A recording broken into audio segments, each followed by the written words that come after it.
اللہ کے رسول کو اور اللہ کو آگے رکھیں گے تو لوگ آپ سے جڑیں گے۔ اگر میں جانتا ہوں کہ یہاں کے سب لوگ توحید مانتے ہیں اور میں توحید پہ تقریر دوں، کیا فائدہ؟ میں بھی 1%، 2% آپ کو فائدہ ہوگا۔ لیکن جب ہم توحید کی بات کرتے ہیں اور دیگر فرقے والے کو دعوت دیتے اللہ اور اللہ کے رسول کی اور چھوٹی چھوٹی اختلاف کو بازو رکھتے ہیں، تو آپ دیکھیں گے آپ کی دعوت اور مقبول ہوگی، دنیا مجھے گالی نہیں چلے گی۔ اور اگر میں قرآن اور حدیث پہ سخت ہوں، ضروری نہیں ہر انسان سخت ہوں، آپ جب دعوت دیں گے تو اللہ کی طرف بلاؤ، لیکن نہیں میں جیسا ہوں میں ہی صحیح ہوں، یہ پرابلم، میں بھی صحیح ہوں بولنا چاہیے۔ اور اختلاف ہے جب ایک ہوتا ہے فرد، ایک ہوتا ہے افضل، تو فرض کے اوپر آپ زور دو، مجھے اعتراض نہیں، افضل پہ کیوں زور دے؟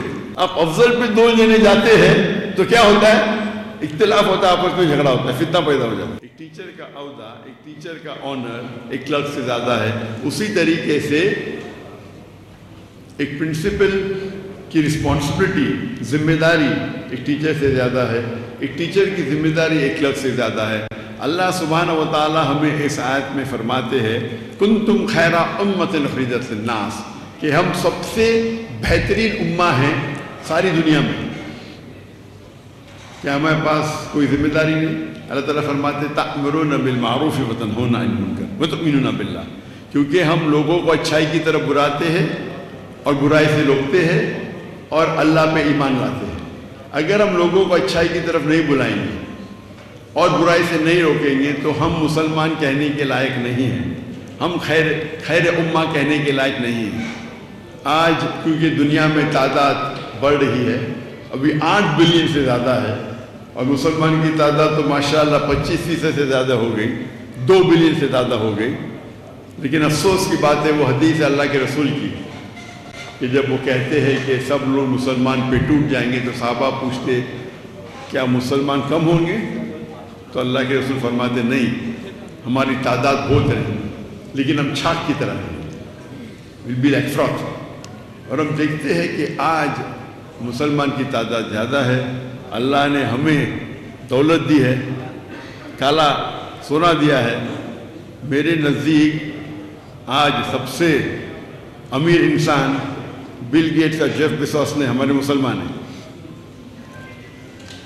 لیکن افسوس کی بات ہے کہ ہم دیکھتے ہیں کہ ہم سب جگہ سے پیٹے جا رہے ہیں اور ہم کو سب لوگ فٹ بال کی طرح لات مار رہے ہیں، اور 57 ملک ہونے کے باوجود، 57 مسلمان میجر ملک ہونے کے باوجود ہم اپنا کام نہیں کر سکتے۔ جب ہم پہ وہ اٹیک کرتے ہم فلسطین کی دفاع نہیں کر سکتے۔ یہ سب اسی لیے میرے نزدیک میں سمجھتا ہوں کہ ہم قرآن اور حدیث سے دور گئے۔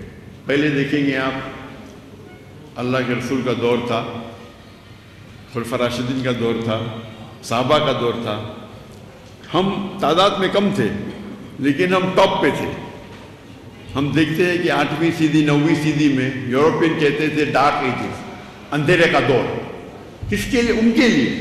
مسلمان اتنی چوٹی پہ تھے کہ اگر آپ کو سائنس ٹیکنالوجی سیکھنا ہے تو لازم ہے کہ آپ عربی زبان سیکھیں، تو غیر مسلم عربی زبان سیکھتے تھے سائنس اور ٹیکنالوجی کو جاننے کے لیے۔ اور آج ہم دیکھ رہے ہیں ہماری حالت کیا ہے۔ میں سمجھتا ہوں کیونکہ ہم قرآن و حدیث سے دور جا چکے ہیں۔ اللہ تعالیٰ فرماتے سورہ عمران میں سورہ نمبر 3 آیت نمبر 103 میں وَاعْتَصِمُوا بِحَبْلِ اللَّهِ جَمِيعًا وَلَا تَفَرَّقُوا، کہ ہم اللہ کی رسی کو مضبوطی سے پکڑے اور آپس میں نہ بٹے۔ اللہ کی رسی قرآن اور صحیح حدیث۔ اور ہم دیکھتے ہیں کہ ہمارے معاشرے میں کئی فرقے ہیں۔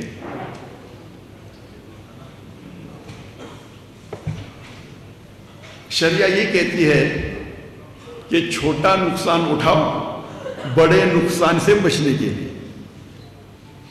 تو میری التجا ہے کیا یہ فرقہ بندی ہم کم کریں اور اللہ کی رسول کے قریب آئے۔ اور آپ دیکھیں گے اگر ہمارا دل بڑا ہے تو لوگ ہمارے قریب آئیں گے۔